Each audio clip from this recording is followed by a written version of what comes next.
Hi guys, इस video में मैं बात करूंगा कि हमें क्यों एक कंपनी की एनुअल रिपोर्ट को उसके रिपोर्ट कार्ड की तरह ना लेकर उसके फ्यूचर प्रोस्पेक्ट्स के तौर पे देखना चाहिए। अगर एक्चुअल में देखा जाए तो एक एनुअल रिपोर्ट एक कंपनी के फाइनेंशियल परफॉर्मेंस और उसके फ्यूचर प्लान्स को जानने का एक बहुत अच्छा जरिया है। पर बहुत सारे इन्वेस्टर क्या मिस्टेक करते हैं कि वो उसको एक रिपोर्ट कार्ड की तरह लेते हैं और वो ज़्यादा पास्ट परफॉर्मेंस के ऊपर फोकस करते हैं कंपनी की बजाय कि उसके फ्यूचर प्रोस्पेक्ट्स देखने की। एक बहुत बड़ी गलती है। पास्ट कभी भी एक अच्छा प्रिडिक्टर नहीं होता फ्यूचर का।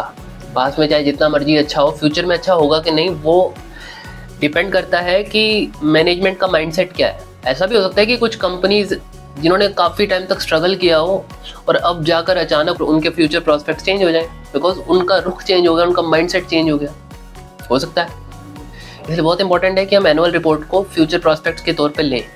हमें कंपनी के फ्यूचर ग्रोथ प्लान्स के बारे में पता होना चाहिए, उसके नए प्रोडक्ट्स और सर्विसेज कहाँ कहाँ किस सेक्टर में वो ग्रोथ करना चाहती है और उसके कंपेटिटिव एडवांटेज है कि नहीं, कुछ वो भी बहुत ज़रूरी है देखना। और मैनेजमेंट टीम को देखना ज़रूरी है कि क्या उनका कोई प्रूवन ट्रैक रिकॉर्ड है कि नहीं पहले का, और उनकी नीयत कैसी है, नीयत देखना बहुत ज़रूरी है।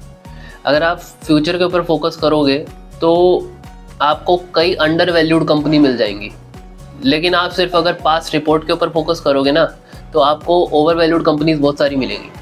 और जो अंडर वैल्यूड स्टॉक्स होते हैं उनके अंदर काफ़ी पोटेंशियल होता है ग्रो करने का। ओवर वैल्यूड के अंदर कितना हो जाएगा, आपको 5% 6% का ही मूव देंगे, लेकिन अंडर वैल्यूड स्टॉक्स जो है वो आपको 20 40 इवन 2 3 गुना भी आपको मूव दे जाएंगे। एग्जाम्पल लो, टाटा मोटर काफ़ी टाइम तक जूझती रही है, ठीक है, जब तक उन्होंने नेक्सॉन नहीं निकाली। तो नेक्सॉन निकालने के बाद भी क्या हुआ कि कोविड आ गया तो उस वजह से उनका स्टॉक का प्राइस चला गया 60 रुपीज़ पर।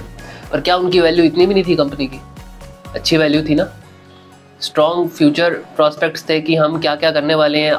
इवन ईवी सेक्टर में भी गाड़ियाँ निकालती जो अब गवर्नमेंट भी यूज़ कर रही है।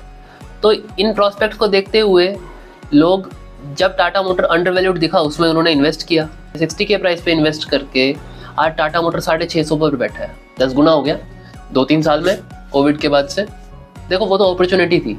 बाकी अभी मार्केट टॉप पर है, इसका मतलब ये तो नहीं कि सारी की सारी कंपनीज टॉप पर है। कुछ कंपनीज ऐसी भी होंगी जो अभी अंडर वैल्यूड दिख रही होंगी, उनके फ्यूचर प्रोस्पेक्ट्स अच्छे हैं, उनके एम्बिशन बहुत तगड़े हैं, उनकी मैनेजमेंट बहुत ज़्यादा साउंड है और कंपनी के ग्रोथ के ऊपर फोकस कर रही है, ना कि खुद की ग्रोथ के ऊपर।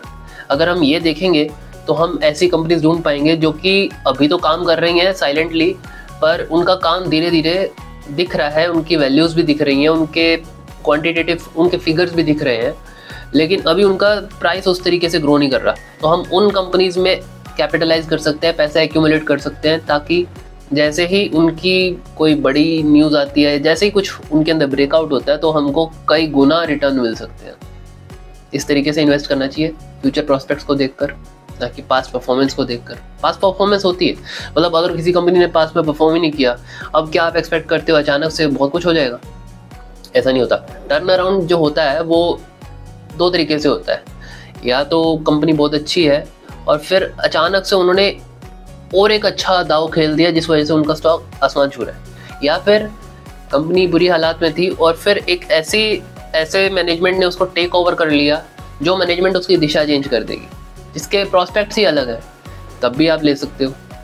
देखो बात समझने की है। आई होप आपको ये हेल्पफुल लगा होगा, क्योंकि देखो मेरे लिए तो बहुत हेल्पफुल है। मैं देख रहा हूँ चीज़ें पलटते हुए और धीरे धीरे चीज़ें सीख रहा हूँ, ठीक है।